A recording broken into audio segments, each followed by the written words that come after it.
একটা সরকারের হানিমুন করতে তো 6 মাস লাগে, 3 মাস যদি আপনি অস্তিত্ব বিলীন হয়ে যায়, আপনি কি সরকার কি দেশ চালাইবেন? একটা দল টোটালি নাই, লাইট মারলে পাওয়া যায় না। ওই একটা দলের ভয়ে যদি আপনার থরথরে কাঁপা লাগে, তারা যখন একসাথে একের সব রাস্তায় নামে গেল ডর ভয় ভাঙ্গে, তাইলে কি করবেন আপনার? অলরেডি ফ্যান খারাপ হয়ে গেছে। আওয়ামী লীগের বিরুদ্ধে তাওয়ার লেগে এরকম একটা অ্যাকশন নিচ্ছে, এরকম অ্যাকশন নেয় মানুষের অন্য দেশের লেগে যুদ্ধ করার লেগে। একটা সরকার দেউলিয়ে গেলে যখন পুলিশ প্রশাসন দ্বারা সম্ভব না, তখন যায় সেনাবাহিনী মোতায়েন করে।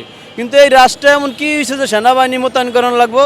আপনি নিজের বিবেকের জিজ্ঞাসা করেন। মায়ানমারে সরকার জানতা সরকার মানুষের চাপে শাসন করে সেনাবাহিনী দিয়ে। বাংলাদেশে হওয়ায় 3 মাস হলে সরকারের বয়স।